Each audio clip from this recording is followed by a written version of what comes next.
né? A polícia suspeita que o motivo do sequestro esteja relacionado a uma dívida da venda de uma motocicleta.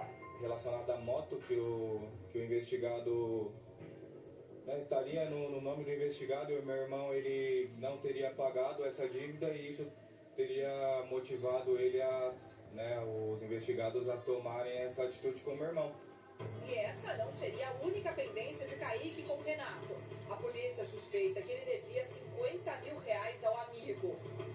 Shirley foi encontrada e presa. Ela confessou o sequestro, mas aos policiais, Shirley disse que Kaique conseguiu pular do carro durante a fuga. Os investigadores conseguiram a imagem de uma câmera que registrou a passagem do carro dos criminosos.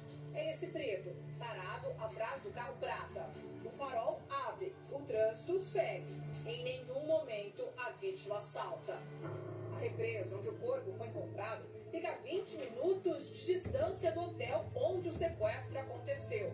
Exames feitos no ML apontam que Kaique morreu no domingo devido a um traumatismo craniano. Ele apanhou antes de ser assassinado.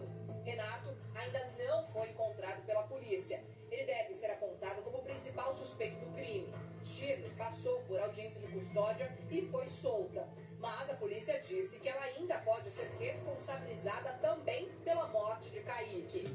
Kaique se hospedou no hotel depois de terminar o relacionamento com a esposa. Ele deixa 2 filhos e uma família inconsolável. Um casal foi vítima de criminosos que fizeram ameaças até para o filho desse casal de menos de 2 anos aqui em São Paulo. Eles estavam com o carro há apenas 3 dias e ainda não tinham seguro. Veja na reportagem. Nas imagens, um casal com um filho de 1 ano e 8 meses se prepara para entrar no carro. De repente, um homem de blusa rosa aparece com uma arma em punho e anuncia o assalto. Eles rendem o homem e o revistam. Enquanto isso acontece, mãe e filho assistem a tudo na calçada. Um estava armado, apontou a arma na cabeça, no rosto do meu esposo e falou: nem tentam nada que vocês estão com criança. Segundo as vítimas, os criminosos estavam rondando a área há bastante tempo, só esperando pela oportunidade perfeita. O casal tinha acabado de pagar a primeira prestação do carro, que foi levado pelos criminosos. O marido de Monique deixou o trabalho como eletricista para ser motorista por aplicativo. Cada parcela do veículo ficou no valor de R$ 2.400. Ainda faltavam 47. O casal pegou o carro há 3 dias e ainda estava cotando o seguro. O assalto aconteceu em São Mateus, na zona leste de São Paulo. O que chamou a atenção do casal é que 2 dias antes, um outro assalto aconteceu a cerca de 400 metros do local onde eles foram abordados. O alvo dos criminosos foi um pai que deixava a filha em uma creche. Monique acredita que as 2 ocorrências estão relacionadas. O crime foi flagrado por câmeras de segurança. A vítima está em um veículo branco. Ele para e desce para desembarcar a criança. É nesse momento que os 2 criminosos aparecem e o abordam. Segundo esse especialista, os criminosos utilizaram os filhos das vítimas para torná-las mais vulneráveis e diminuir os riscos. Bandidos, se utilizando do fator surpresa, aproveitam dessa situação, desta circunstância para, obviamente, praticar esses assaltos, sabendo, obviamente, que em consequência dessa vulnerabilidade, a chance de uma eventual reação é muito pequena. Bom, meninas, a gente adora um produto de beleza, né? Sempre dá um jeitinho de comprar alguma coisa, né? E aí, esse crescimento do mercado da beleza despertou a atenção dos criminosos. Pois é, nos últimos dias houve casos de roubo e apreensão de produtos estéticos falsificados. A gente está aqui para chamar você para essa conversa e para trazer um alerta. Você precisa ter cuidado, porque essas substâncias falsificadas custam menos, você sabe disso, né? Olha, mas pode trazer muito prejuízo para a nossa saúde. Laís está com marcas na pele causadas por um creme hidratante que ela tinha o costume de usar, mas que da última vez foi comprado pela internet. Pelo valor, né, que estava quase R$50 de diferença. E aí, quando eu cheguei em casa, né, que abri o produto, vi o rótulo, estava tudo muito normal, nem me atentei. Aí, quando eu comecei a usar o produto na minha pele, eu comecei a sentir uma ardência, ficou irritado. Laís conta que nos primeiros dias o rosto ficou vermelho. Depois surgiram pequenas bolinhas, como se fossem espinhas. Ela acredita que o produto era falsificado. Aí agora eu estou fazendo tratamento para não ficar com a pele manchada, né? Porque às vezes, dependendo do tipo que estoura, é como se fosse uma acne, né? O barato sai caro. No caso da Suzana, um produto indicado em redes sociais como sendo bom para renovar a pele, causou alergia no rosto dela. Fui atrás de uma gema verde que eu não sabia exatamente qual era a procedência e por conta disso eu acabei utilizando, seguindo o jeito que elas passavam. Então eu tirei com água fria, vi de água quente, mas apesar disso eu tive alergia, então meu rosto ficou inteiramente vermelho após a utilização. O mercado clandestino da beleza é alimentado por fábricas como essas, fechadas essa semana no Rio de Janeiro. Mais de 20 toneladas de produtos falsificados foram apreendidos. Nos locais foi encontrada ainda uma grande quantidade de embalagens e rótulos, além de produtos químicos utilizados na fabricação dos produtos. Foi também apreendido um caminhão já carregado com as mercadorias falsificadas, que seriam revendidas por meio de plataformas online.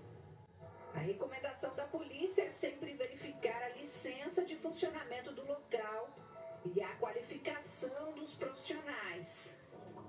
Produtos clandestinos também podem chegar aos pontos de venda a partir de roubos. No Aeroporto Internacional de São Paulo, em Guarulhos, 5 suspeitos roubaram uma carga de toxina botulínica, avaliada em 7 milhões de reais. A mercadoria era importada da Holanda e seria transportada até Barueri, na região metropolitana da capital paulista. 80% da carga foi recuperada. Até agora, só um suspeito foi preso. O Brasil é considerado a 4ª potência no mercado de beleza e cuidados pessoais do mundo. Movimenta bilhões de reais por ano. Muitos produtos têm qualidade igual ou superior a marcas internacionais famosas. No ranking, o Brasil fica atrás do Japão, da China e dos Estados Unidos. Com o crescimento desse mercado, quadrilhas têm se especializado no roubo desse tipo de produto. Eles têm que ter uma procedência com laudo químico para que a pessoa saiba que aquele produto está certificado e que a mistura de vários produtos dentro do pote está estabilizada. Não está criando uma nova substância que pode vir a prejudicar a pele. Para a farmacêutica é preciso desconfiar de preços muito atrativos e adquirir os produtos de preferência nos sites oficiais de cada marca, em vez de comprar em plataformas onde há diferentes fornecedores. E aí, chegando na sua casa, você tem que entender se o pote, se a caixa tá certinha, a textura do creme, o cheiro. E aí, olhar também o registro, que é o registro que a Anvisa traz no produto. Então, você pode consultar no site da Anvisa, através do Gov, você consulta para entender se aquele lote existe mesmo ou é um lote fictício. E daqui a pouco, logo depois do Fala Brasil, tem The Love School, a escola do amor. Daqui a pouco, não perca. Houve momentos em que eu pensei em desistir. Ela ficaria sem pai e sem mãe. Isso não é bom. Porque quando você se fecha, você se cala, você vai afundando. Frente a frente com a solidão. Foi muito angustiante. Gerou feridas das meninas. Elas não precisavam dessas feridas. Tem que ter aquela visão que homem não chora. Homem, ele cria um muro. Escola do amor. 11 horas e 30 minutos, agora a gente fala do caso da jovem que morreu pela imprudência de um passageiro no trânsito. O Fala Brasil teve acesso ao inquérito e revela os depoimentos dos 2 rapazes envolvidos no acidente. O motorista que levava os 2 fala pela primeira vez sobre o que aconteceu naquele dia. Ainda muito abalado, o motorista pediu para não ser identificado. É a primeira vez que ele fala sobre o acidente. Estava na pista do meio. Deixa aí, pai. Quando eu vi, a porta já estava sendo aberta e já vinha o estrondo da batida. Quando eu olhei assim, já era a moto indo de encontro outro carro. Ele contou que no percurso, os 2 passageiros estavam brincando e um deles ameaçou descer do carro em movimento. E aí começou a falar que então não ia mais, não vou mais. E aí vou descer. Em nenhum momento falou assim, encosta pra mim que eu vou descer. O motorista demorou para entender o que tinha acontecido. Permaneci no carro até a ambulância chegar. Quando a ambulância chegou, que começou ali tudo com cuidado ali para levar para o hospital, que eu desci, mas ainda não cheguei perto. Mesmo assim, eu não quis nem ir lá ver. O acidente ocorreu pouco depois das 11 horas da noite. A corrida já estava no final, mais 8 minutinhos e eles chegariam no destino. Normalmente, ele só trabalha durante o dia e como era a última corrida, logo depois ele voltaria para casa. E não é vítima porque ele teve, além de ter todo aquele cenário, né, que foi horroroso, ele ainda teve o prejuízo no dano material, porque teve a colisão na lateral do carro dele e o prejuízo foi para ele, por enquanto. Nós estamos aguardando a conclusão do inquérito. A decisão do passageiro de abrir a porta do carro em uma avenida movimentada causou a morte da coordenadora de vendas Larissa Barros, de 22 anos. Ela estava na garupa de uma moto, que foi atingida quando o passageiro do carro abriu a porta. Com o impacto, Larissa foi lançada contra outro carro. A jovem voltava para casa depois de receber um prêmio na empresa onde trabalhava. Quase um mês após a morte dela, a família ainda não tem resposta sobre o andamento do processo. Eu também não sei o que foi dito, o que deixou de ser dito. Então aí o que nós fizemos? Nós colocamos 2 escritórios. Um para a parte civil e outro para a parte criminal. E agora eles vão tocar e vamos ver. O que não dá para engolir é tipo assim, sinto muito, não dá para fazer nada. Nós tentamos falar com os 2 passageiros que estavam no carro, mas eles não responderam nossas mensagens nem atenderam as nossas ligações. Deixe sua mensagem na caixa postal. O Fala Brasil teve acesso ao inquérito do caso. Em depoimento, o economista João Pedro, um dos passageiros, afirmou que estava embriagado e não soube dizer se abriu ou não a porta do veículo. Segundo palavras dele, pode ter aberto ou não. O outro passageiro, Felipe Moutinho Garcia, é advogado e também já foi ouvido pela Polícia Civil. Ele declarou que estava conversando e brincando durante a viagem. Disse apenas que ouviu o barulho e depois se deu conta que se tratava de um acidente. Fotos anexadas ao processo mostram como os veículos ficaram. Em nota, a Secretaria de Segurança Pública informou que já foram coletados depoimentos de testemunhas e das partes envolvidas. E a autoridade policial aguarda a conclusão dos laudos periciais para o esclarecimento dos fatos. O que nós esperamos é justiça, tá? Porque foi uma coisa tão irracional. Isso, sabe, é inadmissível. Chega agora a notícia de uma estudante universitária que foi presa em flagrante por vender cogumelos alucinógenos em Brasília.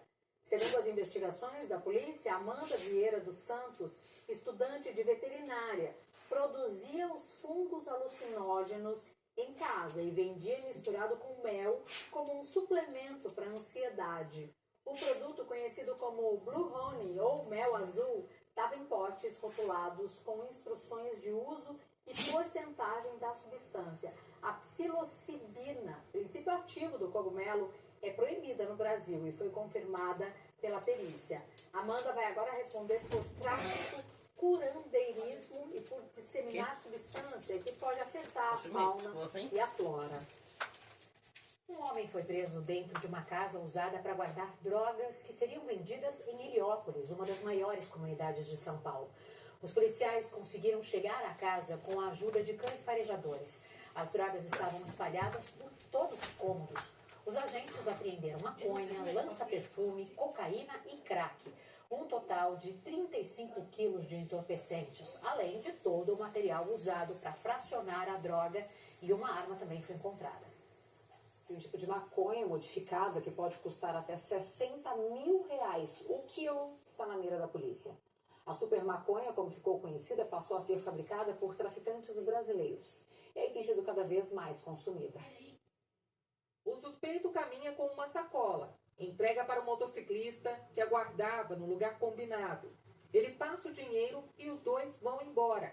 O flagrante feito pela polícia na zona sul de São Paulo mostra o tráfico de uma nova droga, mais potente e 12 vezes mais cara que a maconha convencional.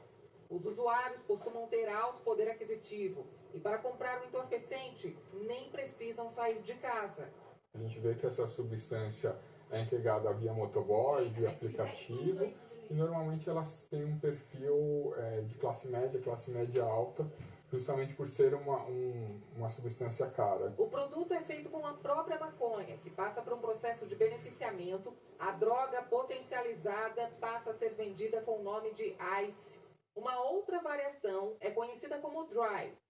A super maconha, que até então só era vendida no exterior, passou a ser produzida aqui no Brasil e virou alvo da polícia. No primeiro trimestre, quase 60 quilos de Ice foram apreendidos no estado de São Paulo. Muito mais que os 2 quilos recolhidos no mesmo período do ano passado. Numa das apreensões, a polícia encontrou uma plantação de maconha dentro de um apartamento. O espaço tinha ventiladores e iluminação adequada para o cultivo. Iria utilizar essa produção dele para depois produzir uma cannabis que eles apelidam até de cannabis gourmet, que são as de maior índice de THC. No apartamento estava Carlos Eduardo Ferreira Lovato, de 24 anos, que foi preso por tráfico. A defesa dele alega que o plantio era destinado a uso pessoal. Segundo a polícia, ele agia com Matheus Henrique Andrade da Silva, de 22 anos, flagrado durante a entrega da droga. Matheus foi solto após passar por audiência de custódia e, segundo a defesa, aguarda julgamento em liberdade. O brasileiro não tem descanso mesmo, viu? Nem no sábado de manhã, vou aproveitar e dizer isso, porque vocês que vão sair hoje para comprar alguma coisa, os golpistas estão de olho, num lugar que a gente nem imagina, inclusive. Olha essa situação aqui. Parecia uma banca comum de frutas, estava montada, inclusive, numa rua de bairro de alto padrão em São Paulo. Tudo isso que eu estou contando para vocês não passava de mais uma armadilha de golpistas. Por isso que a gente tem que prestar muita atenção, né? Ao fazer uma compra e pagar com cartão. Olha o que aconteceu. Uma consumidora percebeu que tinha sido cobrado um valor muito maior. Ela reclamou e ali começou uma discussão. Os falsos vendedores, então, simplesmente recolheram parte da mercadoria e deram no pé. Avenida Higienópolis, entre a Zona Oeste e o centro de São Paulo. São 9h52 da manhã. O carro branco para na frente de um prédio, mas ninguém desembarca. Poucos segundos depois, o carro segue por alguns metros e para na mesma avenida. Fica 3 minutos, sai novamente. Mas um dos passageiros desembarca e atravessa a rua. É este homem de casaco azul. Quase uma hora depois, ele aparece ao lado do mesmo carro branco. Agora com outro homem. Rua Itacolomi, esquina da Avenida Higienópolis, bem perto de onde o carro tinha parado descer. A dupla montou uma banca para a venda de frutas. Essa mulher se mostrou interessada pelas mercadorias e decidiu comprar. Mas repare que na hora do pagamento, o homem de preto faz um sinal para o comparsa de azul. Era o início do golpe. O homem de azul começa a recolher as frutas e legumes rapidamente. Parecia apressado. Enquanto isso, a mulher finalizava a compra. De repente, ela leva um susto. O aplicativo do banco informou o valor da compra. A mulher tenta argumentar, mas não adianta. O homem de preto ignora, entra no carro e foge com o comparsa, deixando para trás algumas frutas e a mulher desesperada. Infelizmente, esse foi mais um exemplo do golpe da maquininha. Os moradores disseram que os criminosos se aproveitaram que na rua aqui de baixo acontecia uma feira livre para montar uma banca exatamente aqui. Eles chegaram a vender as frutas e verduras para algumas pessoas pelo preço normal antes de aplicar o golpe. A mulher que foi enganada ainda não foi identificada. Ela teve um prejuízo de quase 10 mil reais. O susto foi tanto que ela chegou a desmaiar bem aqui na calçada. Ela foi amparada pelo zelador de um prédio e por uma mulher que passava aqui pela rua. Sem querer mostrar o rosto, a mulher que ajudou a vítima aceitou falar com a nossa equipe. Ela conta que passeava com os cachorros quando foi surpreendida pela vítima do golpe. Ela me puxou pelo braço e falou, moça, pelo amor de Deus, me ajuda. Eu fiquei meio sem entender nada, e aí a gente começou a conversar. Chegou uma outra moça que mora no mesmo condomínio. né? E aí a gente ligou pro banco, fez todo aquele trâmite, né? Chamamos a polícia, fiquei aguardando a viatura chegar. Ela ficou muito mal, realmente foi uma coisa bem desesperadora. Existe a suspeita de que essa não foi a primeira vez que essa dupla aplicou golpes na região, que tem um dos metros quadrados mais caros de São Paulo. E um dos rapazes que trabalha como entregador na feira aqui, próxima, falou que eles estavam semana passada do outro lado da calçada vendendo morango. Provavelmente mais pessoas devem ter caído nesse golpe. A polícia militar fez rondas na região, mas não encontrou os suspeitos. Os moradores analisaram as imagens e conseguiram identificar a placa do carro usado pelos suspeitos. A van não tem informações de roubo. É o que aponta essa consulta feita no Sistema de Segurança Pública. O vídeo já está espalhando, né? Nos aplicativos de rede social, para o pessoal ficar em alerta e ter mais cuidado. Com esse golpe, todo mundo por aqui agora está em alerta. Eu tomo muito cuidado. Sabe o que é? Eu não uso cartão, eu só uso dinheiro. E só necessário eu sair de casa com a quantia que eu vou gastar. E não levo cartão, nunca usei cartão no celular, nem máquina, nada. Tenho, mas não uso. 2 homens foram presos suspeitos de furtar um carro que estava estacionado num posto de combustíveis em Cariacica, na Grande Vitória. Eles mandaram vídeos para o dono pedindo R$10 mil para devolver o carro. E segundo a polícia, um dos presos era funcionário do posto. No vídeo gravado por um dos suspeitos, o veículo da vítima e o pedido de pagamento. Irmão, seu carro tá aí, ó. A chave, tudo certinho. Mano, só muito dinheiro. Logo depois, a foto do que parece ser um galão com gasolina. O criminoso usou isso para ameaçar atear fogo no carro. Ele queria R$10 mil para devolver o veículo que havia sido furtado em um posto de combustíveis. A vítima contou à polícia que o criminoso desligou o medidor de energia. Com isso, o sistema de videomonitoramento parou de funcionar. Não há flagrante do furto. Entretanto, a polícia civil não teve dificuldades para identificar o primeiro envolvido nessa ação. O jovem de 21 anos foi capturado enquanto negociava o pagamento pela devolução do carro. Ele acabou entregando o comparsa e também contou onde o veículo estava escondido. É um jovem de 23 anos, frentista do local. Foi ele que, segundo a polícia, planejou tudo. O furto seguido de extorsão. Com a prisão da dupla, a polícia acredita que pode conseguir agora revelar quem são os criminosos ligados a 2 roubos no mesmo posto.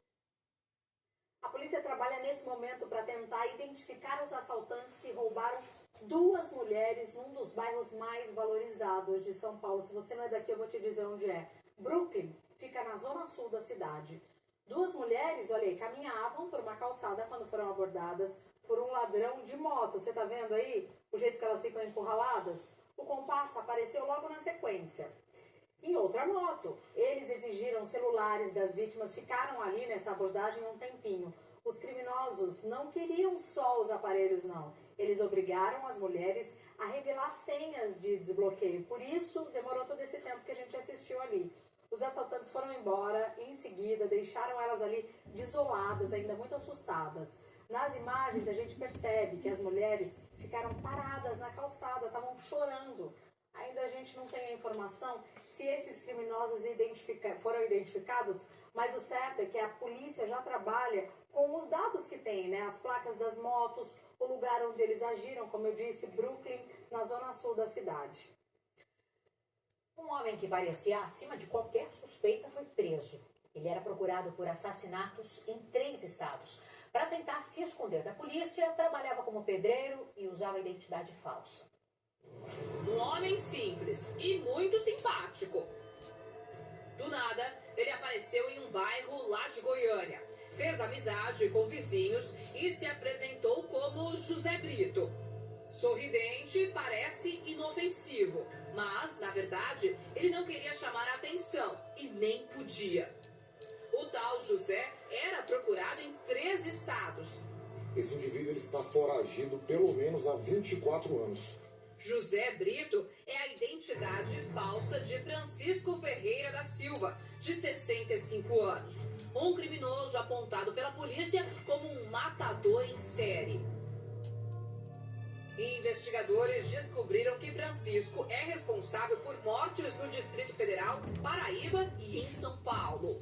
Havia um mandado de prisão em aberto, foi praticado no Distrito Federal no ano de 2001, ou seja, 24 anos atrás. Depois disso, ele se valeu de documentos falsos para evitar a responsabilidade criminal, para evitar ser preso, e foi para o estado da Paraíba. Na Paraíba, ele praticou outros 2 homicídios, também com o mesmo modus operandi, e depois foragiu para São Paulo. Aqui na capital paulista, Francisco era acusado de matar um homem na Zona Norte. Adriano Gomes de Lima, de 48 anos, foi atingido por 8 disparos. Depois do crime, Francisco fugiu.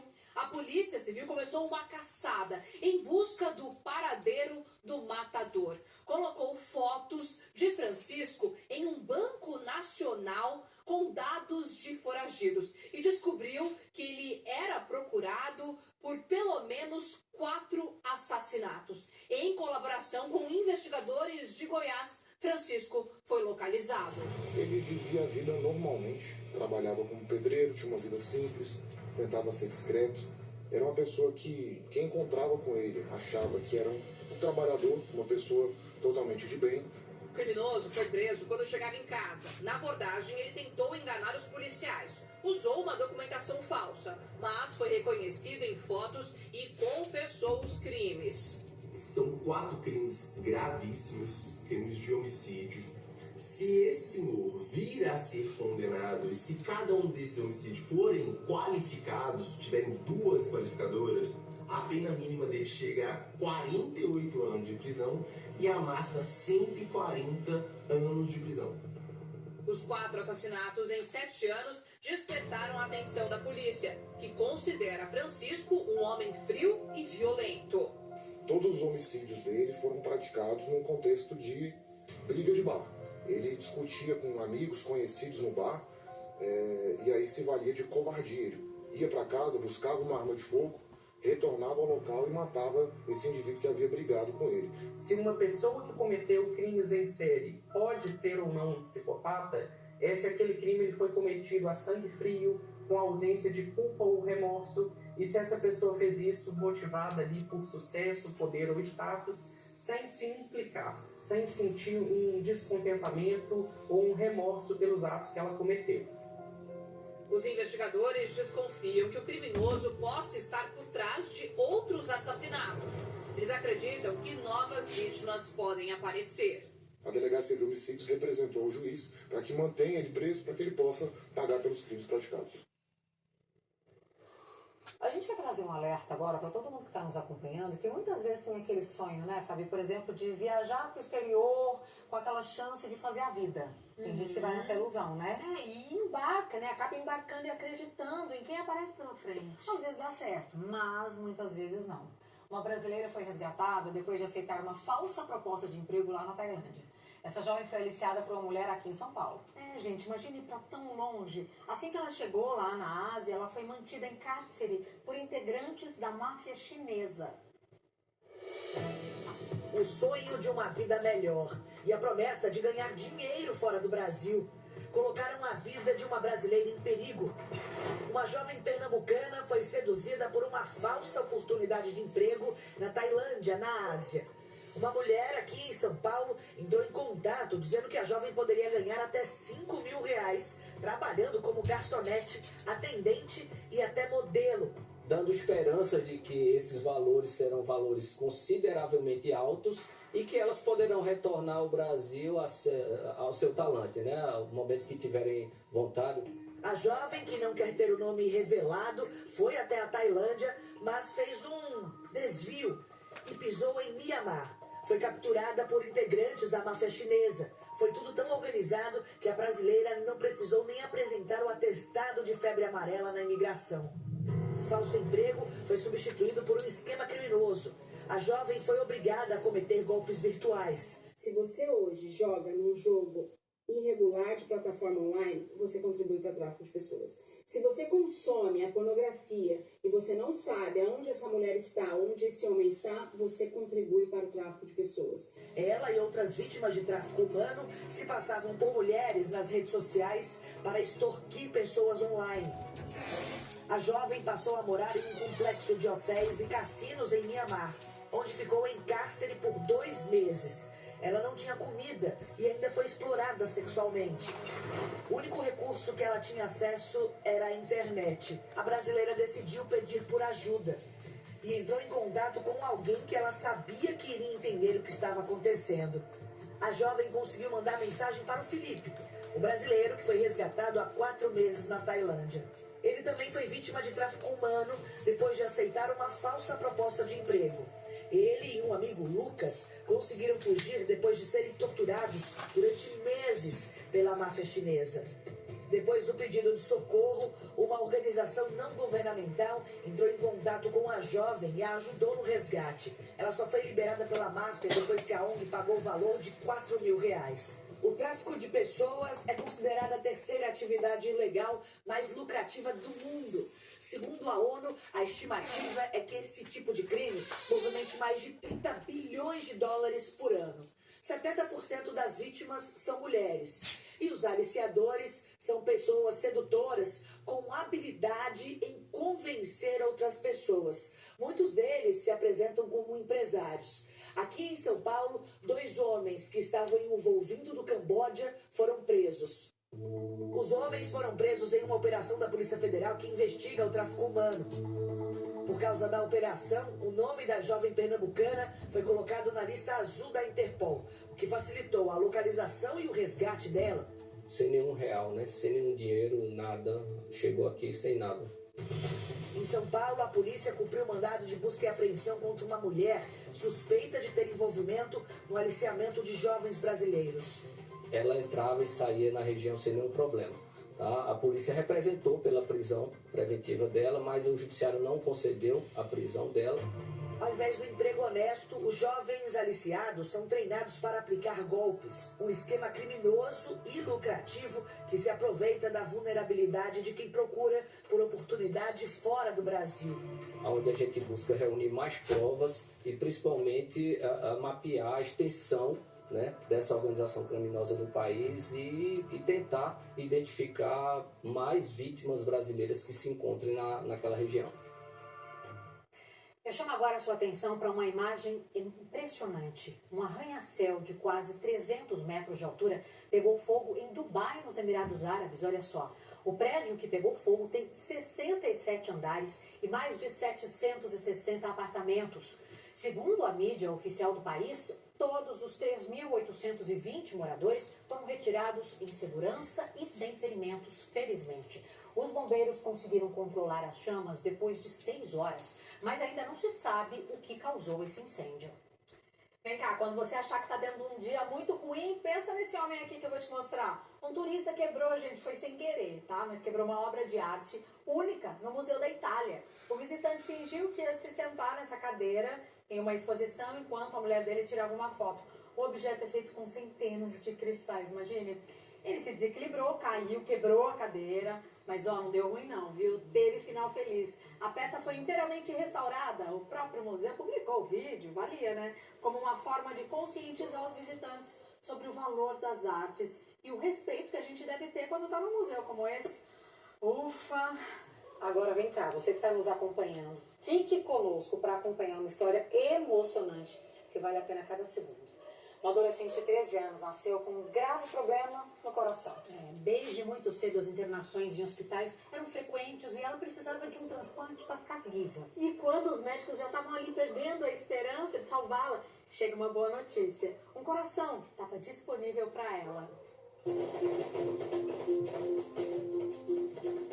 Uma festa que se espalhou pela rua inteira em Santo André, no ABC Paulista.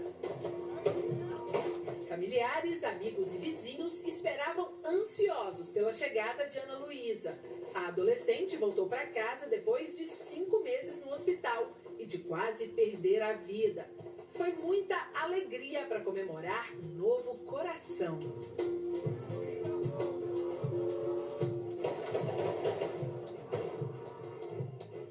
gente pode planejar o futuro da Ana Luísa, nosso futuro, da nossa família. Antes a gente não sabia, era uma incógnita, né? Agora a gente já está com bastante planos, né? Ao nascer, a menina foi diagnosticada com sopro no coração. Aos 2 anos, ainda com insuficiência cardíaca, teve que fazer a primeira cirurgia. Aos 7 anos, as hospitalizações foram ficando cada vez mais frequentes.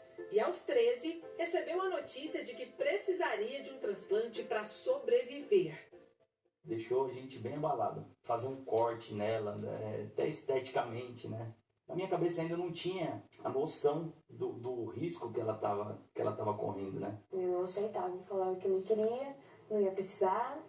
Mas depois o medo foi embora, com o apoio da equipe médica. Foi quando a família foi avisada sobre um doador compatível.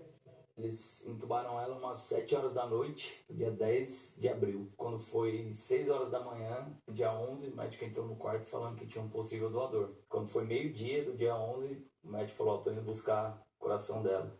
A cirurgia aconteceu no dia 12 de abril deste ano e foi um sucesso. Eu dormi, eu acordei com o coração novo. Um negócio muito rápido. Este médico acompanhou o caso da adolescente e fala sobre o esforço da equipe para salvá-la.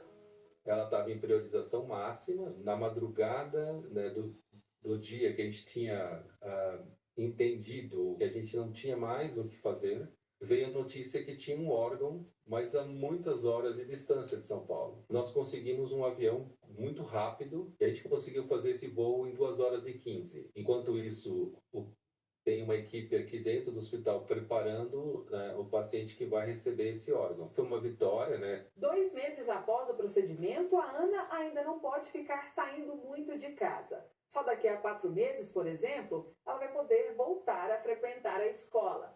Mas enquanto isso, ela estuda daqui do quarto dela. É que junto com o coração novo, veio um grande sonho. Eu quero ser cardiologista, porque é uma área que eu vivi, né? O carinho da mãe, do pai e dos irmãos mais novos ajudam na recuperação. Por aqui, o maior sentimento é o de gratidão. A família entrou em contato com a gente, com ela, com a Ana. E a gente tinha essa vontade, né, de ter contato com a família para agradecer, né? Na hora de dor, um ato tão nobre, né? Eu acho que tem que ser agradecido, sabe, de verdade mesmo. E a gente conseguiu fazer isso, que a gente tinha muita vontade, sabe? O coração da Ana está sendo muito bem cuidado. Por aqui, vida nova para todo mundo.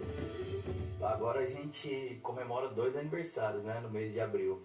Dia 12, que é o dia que ela transplantou, e dia 22, que é a data de nascimento dela mesmo, né? Aí vai dar 2 presentes? Vai dar 2 presentes. Dá, né? Vai dar 2 presentes. Tem que dar, né? Fala Brasil fica por aqui, gente. Foi muito legal. Ó, aproveita esse fim de semana. Mais notícias à 1 da tarde. Um ótimo sábado pra você. Um ótimo sábado pra você. Obrigada pela companhia. E ó, agora tem The Love School. Boa tarde pra você. Tchau. Até amanhã. Fica agora com The Love School, a escola do amor. Até lá, pessoal. Muita gente fala que a melhor coisa do mundo é ter liberdade. As escolhas que podem trazer infelicidade. Eu estou sozinha a maior parte do meu tempo. E as consequências negativas de ser sozinho. E a solidão é capaz de aumentar em 25% o risco de morte. No relacionamento, como é viver a solidão a 2? Eu tô em casa, o meu esposo na área, eu tô na sala. E os desafios dos pais e mães que criam os filhos sozinhos. E ainda, é possível encontrar o amor após 10 anos de solidão?